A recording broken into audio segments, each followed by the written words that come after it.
Hello everyone. Today we are going to learn the new and next most important topic in English, that is called question tag. अभी हम लोग एक next new topic पढ़ेंगे, वो है question tag. Question tag word हमारे Indian society में, Indian student के बीच में ऑलमोस्ट अननोन है. बहुत लोग कहते हैं क्वेश्चन टैग. क्वेश्चन ठीक है, टैग माने टैग नहीं समझते. टैग का मतलब बहुत लोग समझते हो अच्छा जो नेट पे टैग करते हैं वो क्या टैग, वो भी ठीक है, आप उस हद तक को भी कह सकते हो. बट हमारा ये ग्रामेटिकल एक इररिलेवेंट मैटर जो हम लोग डिस्कस करते हैं वो नहीं है. ये बहुत ही इंपॉर्टेंट है, बहुत रिलेवेंट है. आप अगर क्वेश्चन टैग जानना चाहते हैं तो एक ऐसा क्वेश्चन है, आप दुनिया में हर क्वेश्चन का एक जवाब होता है. आप सुनकर बहुत आश्चर्य लगेगा कि क्वेश्चन टैग में क्वेश्चन में आंसर को एक्सपेक्ट करते हैं, लेकिन क्वेश्चन टैग एक ऐसा क्वेश्चन है जिसमें क्वेश्चन पूछने वाला क्वेश्चन भी पूछता है और आंसर वो खुद देता है. तो क्वेश्चन टैग में आज के बाद एक ऐसा क्वेश्चन बहुत लोग आश्चर्य करेंगे, दे विल बी सरप्राइज्ड कि सर ऐसा कोई क्वेश्चन है क्या जिसमें लोग क्वेश्चन भी पूछते हैं और आंसर भी देते हैं. हाँ जी, ऐसा बहुत सारे लोग हैं जो क्वेश्चन भी पूछते हैं और आंसर भी देते हैं. इस तरह के कंडीशन को इंग्लिश में कहते हैं क्वेश्चन टैग. अगर आप क्वेश्चन टैग को आप समझना चाहते हैं तो अगले 5 मिनट में आप अच्छी तरह से समझ पाएंगे क्वेश्चन टैग होता क्या है.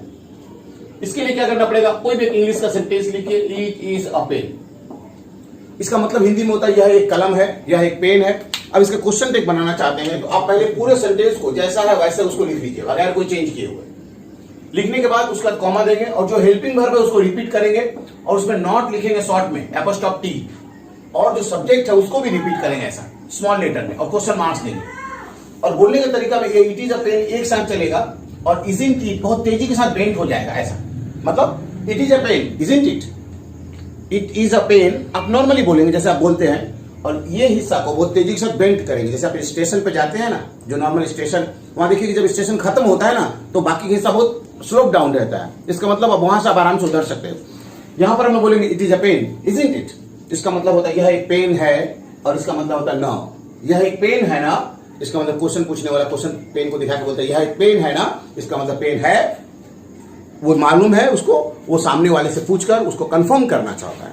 तो इस तरह के क्वेश्चन जहां पर कंफर्मेशन का बात आता है उस तरह का सेंटेंस को क्वेश्चन टैग कहते हैं. बस इसमें ध्यान क्या रखना पड़ेगा कि जितने भी वर्ब है, जैसे इज है और नॉट है तो इसको शॉर्ट में बोलेंगे इजंट, ऐसा. अगर वो आर है और नॉट है तो इसको पढ़ेंगे आरंट, ऐसा. लेकिन अगर एम है और नॉट है तो हम इसको एमेंट नहीं पढ़ेंगे. आरंट एमेंट का शॉर्ट फॉर्म होता नहीं है, इसका अगर शॉर्ट फॉर्म करेंगे तो इसका भी शॉर्ट फॉर्म आरंट ही होगा. आप एमेंट करने नहीं जा सकते हैं क्योंकि ये इंग्लिश का एक एक्सेप्शन नहीं है. ये कॉन्फिडेंट है कि हम लोग आर नॉट नहीं कर सकते, आर नॉट करना होगा, एमेंट नहीं कर सकते. तो जैसे आप एक सेंटेंस लिखते हैं, यहां पर लिखा हुआ रहेगा हम यहां सेंटेंस लिखेंगे आई एम हैप्पी, और आप एक सेंटेंस लिखते हैं ऐसा आई एम हैप्पी, और इसको क्वेश्चन टैग बनाएंगे तो आपका पूरा का पूरा सेंटेंस पहले जैसा वैसा लिख दीजिए आई एम हैप्पी, और हेल्पिंग वर्ब वैसा लिखेंगे और इसमें शॉर्ट करके लिखेंगे आई एम हैप्पी, आरंट आई, मैं खुश हूं ना. अब दूसरे से पूछेंगे तुम खुश हो ना, you are happy aren't you. तुम सेटिस्फाई हो ना, you are satisfied aren't you. इस तरह से आपका सेंटेंस क्वेश्चन टैग के लिए बन जाएगा. यह है क्वेश्चन टैग. अब इस क्वेश्चन टैग को और भी अच्छा बनाना चाहते हैं, और भी प्रभावी बनाना चाहते हैं, तो आपको कुछ और भी वर्डों को ध्यान रखना पड़ेगा, और भी वर्डों को सीखना पड़ेगा. वो वर्ड इस प्रकार है. अगर यह सेंटेंस पहले से अगर नेगेटिव होता, it is not a pen, ऐसा लिखा रहता, और इसको क्वेश्चन टैग करना चाहते हैं तो लोगों को पूरा का पूरा सेंटेंस तो उतारना ही पड़ेगा जैसा उतारना है. उसके बाद ये यहां पर हम लोग हेल्पिंग वर्ब को लिखते हैं, और जो नॉट लिखते थे वो नहीं लिखेंगे क्योंकि नॉट पहले से है मेरे पास. तो इसमें आप डायरेक्ट हेल्पिंग वर्ब के साथ सब्जेक्ट लिखेंगे. इसका मतलब it is not a pen, is it, यह पेन नहीं है ना.